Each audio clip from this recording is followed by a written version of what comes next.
नमस्कार, सनातन विचार में आपका स्वागत है।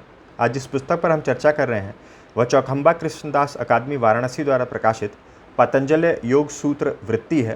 पुस्तक में रामानंद यति विरचित मणिप्रभा व्याख्या है और व्याख्याकर्त्री और एवं संपादिका डॉक्टर विमला कर्नाटक द्वारा सुप्रिया हिंदी व्याख्या भी दी गई है। पुस्तक का मूल्य 400 रुपये है। ये मैंने चौखंबा की वेबसाइट से खरीदी थी तो इस पर 20% का डिस्काउंट था। पीछे कवर पे पतंजलि योग दर्शन का एक अलग संस्करण है जिसमें व्यास भाष्य और उसके ऊपर हिंदी टीका आती है डॉक्टर रमाशंकर त्रिपाठी द्वारा, उसकी जानकारी दी गई है। और योग के कुछ अन्य ग्रंथ दिए गए हैं। अधिकतर ग्रंथ इसमें से योग साधना से संबंधित है, योग दर्शन से नहीं। योग सिद्धांत चंद्रिका एक है योग दर्शन से संबंधित। ये जब हम योग साधना संबंधित ग्रंथ देखेंगे जैसे घेरण संहिता, हठ योग प्रदीपिका, शिव संहिता, तो उस समय इन ग्रंथों पे चर्चा करेंगे, संभवतः अगले वर्ष किसी समय। पुस्तक का मूल्य 400 रुपये है। 20% का डिस्काउंट मिला चौखंबा की वेबसाइट से लेने पे। डॉक्टर विमला कर्नाटक की हम एक 4 खंडों की पुस्तक देख चुके हैं जिसमें व्यास भाष्य, तत्ववैशारदी और योग वार्तिक था और बालप्रिया हिंदी व्याख्या थी इनकी ओर से। इसमें मणिप्रभा है रामानंद यति विरचित और सुप्रिया हिंदी व्याख्या है डॉक्टर कर्नाटक द्वारा। पुस्तक की भूमिका है, इसका कुछ अंश मैं आपको पढ़ के सुना दूं। योग सूत्र के प्रणेता महर्षि पतंजलि हैं। योग सूत्र में कुल 4 पाद हैं। इनके नाम है समाधिपाद, साधनपाद, विभूतिपाद तथा कैवल्यपाद। योग और समाधि समानार्थक शब्द हैं। समाधिपाद में योग का लक्षण और उसके भेद प्रभेदों पर मुख्य रूप से विचार किया गया है। साधन शब्द का अर्थ उपाय है। योग किस उपाय से संपादित किया जाए, इसका उत्तम, मध्यम तथा अधम अधिकारी भेद से द्वितीय साधन पाद में व्यापक रूप से विश्लेषण किया गया है। योग प्राप्ति की आकांक्षा से अनुष्ठित साधनाभ्यास जब तक अपने मुख्य लक्ष्य तक नहीं पहुंच पाता है तब तक योगाभ्यास को दीर्घ विधि के अंतराल में साधक को विशिष्ट सामर्थ्य प्राप्त होता है। इसे ही विभूति अथवा सिद्धि भी कहते हैं। पतंजलि ने इस सामर्थ्य विशेष के विभिन्न आयामों की व्यापक चर्चा तृतीय पाद में की है, अतः इसका नाम विभूतिपाद पड़ा। कैवल्य जो सभी पुरुषार्थों में अंतिम पुरुषार्थ है, चतुर्थ पाद में व्याख्यायित हुआ है। योग स्वानुभूति का विषय है। यह तर्क प्रधान नहीं अपितु अनुभूति प्रधान शास्त्र है। योग की प्रयोगशाला में ही सांख्य के तत्वों की परीक्षा की जा सकती है। यौगिक विषयों का यथोचित स्वरूप समझा जा सकता है। प्रेय और श्रेय मार्ग जो बंध और मोक्ष के वाहक हैं परस्पर एक दूसरे पर अवलंबित हैं। बंध मूलक प्रेय मार्ग का अनुसरण हुए बिना मोक्ष मूलक श्रेय मार्ग का द्वार उद्घाटित नहीं हो सकता। बद्ध व्यक्ति को ही मुक्ति की चर्चा की जाती है। भला मुक्त की कैसी परामुक्तावस्था। अतः योग शास्त्र में दृश्य पदार्थ की विस्तृत व्याख्या की गई है। दृश्य के यथोचित स्वरूप को समझकर दृष्टा पुरुष तद्भिन्न स्वरूप का पार्थक्य कर पाता है। यहाँ फिर ग्रंथ के बारे में कुछ जानकारी दी गई है। प्रस्तुत संस्करण में मणिप्रभा वृत्ति की संस्कृत मूल में संपादन और उसके पाठ भेद के साथ शुद्धिकरण हेतु मणिप्रभा के अद्यावधि प्रकाशित संस्करणों एवं उपलब्ध पांडु ग्रंथों का अनुशीलन किया गया है। मणिप्रभा के 4 पांडु ग्रंथों और 2 प्रकाशित संस्करणों को निम्नलिखित संकेत रूप से उद्धृत किया गया है।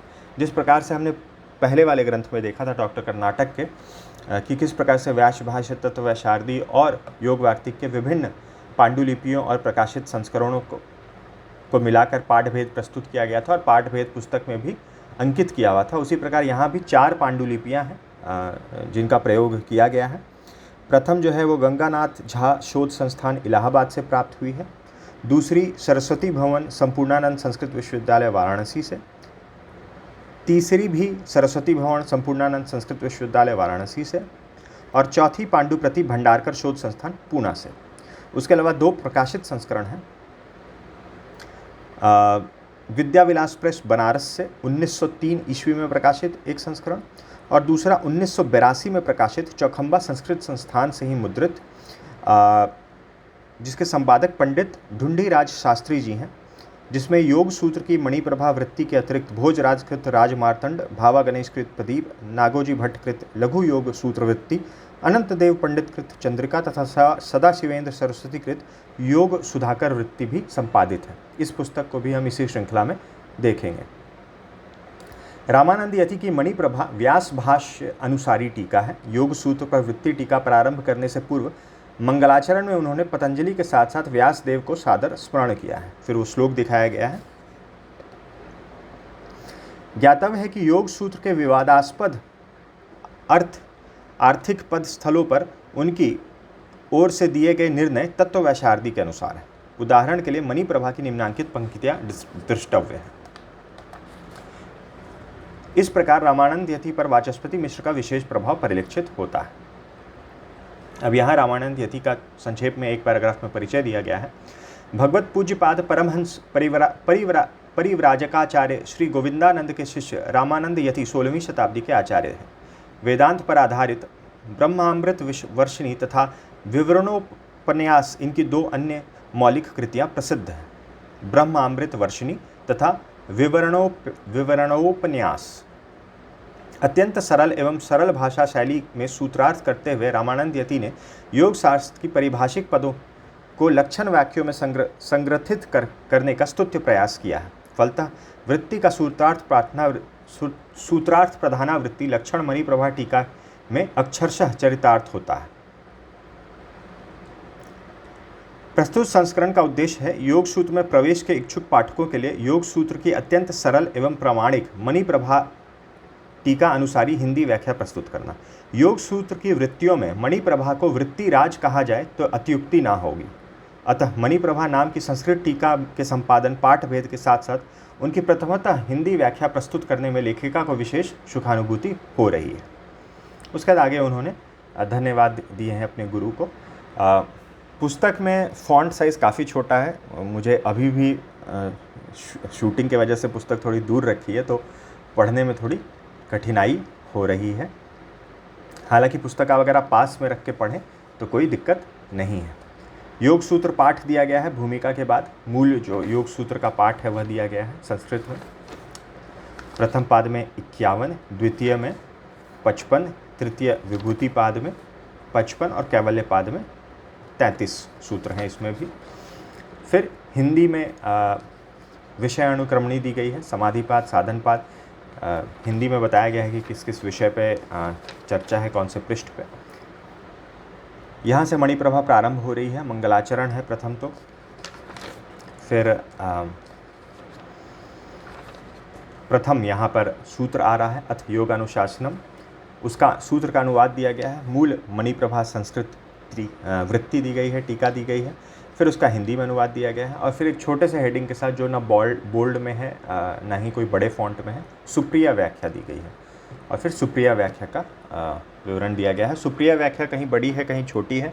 सुप्रिया व्याख्या में खासकर बाद के पादों में अधिकतर जगह जो शब्द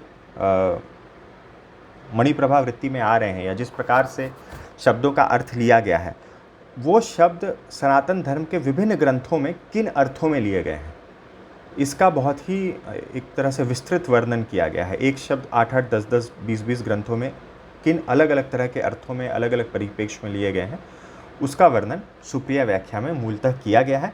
कहीं कहीं पर तत्ववैशारदी और योग वार्तिक से जो मणि प्रभा में अंतर है उसको भी हाईलाइट किया गया है, उसको भी प्रस्तुत किया गया है।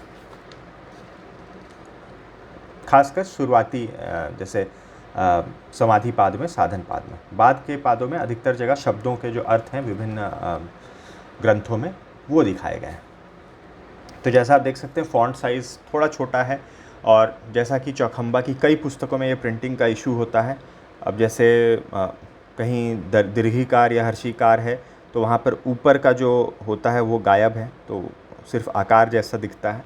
तो इस तरह के एक आध अक्षर में इधर उधर कहीं प्रिंट वैसे इश्यूज़ हैं, लेकिन पास से पढ़ने पे, फ्लो में पढ़ने में कोई ज़्यादा कठिनाई नहीं आएगी।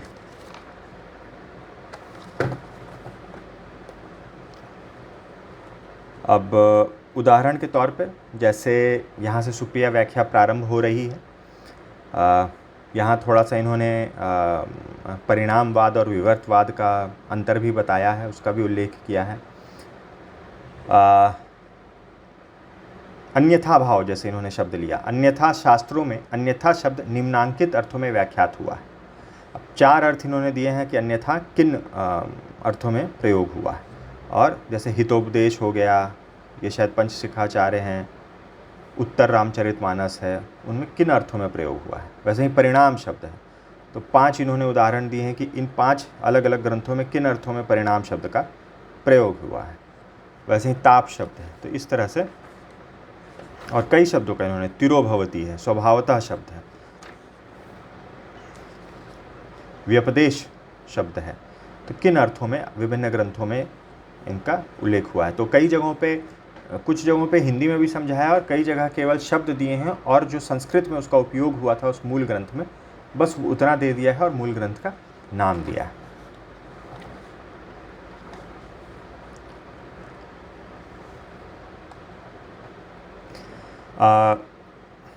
जो रामानंद यति वृत्तिकार हैं मणिप्रभा के, यहाँ पर पढ़ के स्पष्ट होता है कि ये स ईश्वरवादी सांख्याचार्य थे, योगाचार्य थे। ये अपनी वृत्ति में लिखते हैं, निरीश्वर सांख्य के अनुसार अनागत पुरुषार्थ ही प्रकृतियों का प्रवर्तक होता है, किंतु स ईश्वरवादी हम योगाचार्यों के अनुसार प्रकृति के प्रवर्तन के उद्देश्य से ईश्वर प्रवर्तक है। तो इस प्रकार से पुस्तक जो है आपको पृष्ठ संख्या 356 पे जो मणिप्रभा भाष्य और अनुवाद है, सुप्रिया व्याख्या है, वो समाप्त हो रही है। उसके बाद परिशिष्ट प्रारंभ हो रहे हैं, कई सारे परिशिष्ट दिए गए हैं। प्रथम परिशिष्ट है पातंजल योग सूत्र अनुक्रमणी, योग सूत्र की अनुक्रमणिका एक दी गई है, कौन कौन से सूत्र किस पाद में किस स्थान पे आ रहे हैं। द्वितीय परिशिष्ट है परिभाषक शब्द अनुक्रमणी, परिभाषक शब्दों की एक अनुक्रमणिका दी गई है, किस पृष्ठ पे वो शब्द हैं। तृतीय परिशिष्ट है उद्धरण सूची, जितने भी उदाहरण दिए गए हैं, कौन कौन से उदाहरण दिए गए हैं, वो किस ग्रंथ से लेकर उदाहरण दिए गए हैं और वो किस पृष्ठ पर है। अब देखिए उदाहरण कहाँ कहाँ से लिए गए हैं। प्रश्नोपनिषद, महाभारत, पाणिनि शिक्षा, श्वेताश्वरोपनिषद, भगवद गीता, षष्ठी तंत्र, इस ग्रंथ के बारे में हम पहले भी सुन चुके हैं। सांख्य का ग्रंथ है ये। राजवार्तिक, वायु पुराण, विष्णु पुराण, भगवद गीता, व्यास भाष्य, शांति पर्व, विष्णु पुराण, मनुस्मृति, सांख्यकारिका, मोक्ष धर्म, व्यास भाष्य, इस प्रकार से कई ग्रंथ हैं। फिर एक परिशिष्ट है ग्रंथ संकेतानुक्रमणी, जो विभिन्न ग्रंथों से इन्होंने अर्थ लेकर दिए हैं।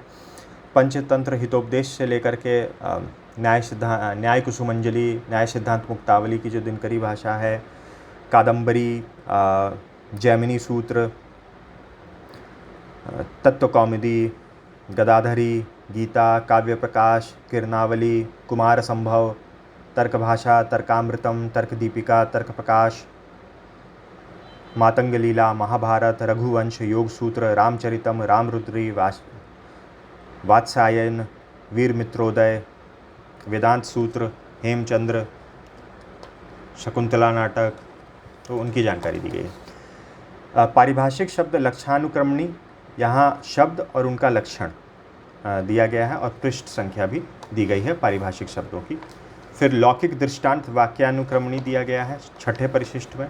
और सप्तम में उद्धृत आचार्य देवता अनुक्रमणी, जिन जिन आचार्यों और देवताओं के नाम दिए गए हैं उनकी भी एक अनुक्रमणिका दी गई है और किस सूत्र में किस पृष्ठ पे नाम आए हैं। आचार्यों में आवट्य, कपिल, कृष्ण, केशीध्वज, खंडिक जनक, गरुड़, जैगिशव्य, नंदीश्वर, नहुष, पातंजलि और भाष्यकार व्यासदेव। भ्रोजवृत्तिकार, मणु, मांडव्य, यक्ष, ययाति, राजवार्तिकाकार, रावण, विश्वामित्र, वेदव्यास, व्यास, शिव, शुक, सीता, सौगत, हनुमत, हिरण्यगर्भ। फिर ग्रंथों की संकेत सूची दी गई है और इसी के साथ पृष्ठ संख्या 383 पर यह पुस्तक समाप्त हो जाती है। तो ये थी कुछ जानकारी चौखंबा कृष्णदास अकादमी वाराणसी द्वारा प्रकाशित पातंजल्य योग सूत्र वृत्ति रामानंद यतीर विरचित मणिप्रभा व्याख्या के साथ। वीडियो देखने के लिए बहुत बहुत धन्यवाद। मिलते हैं अगले वीडियो में।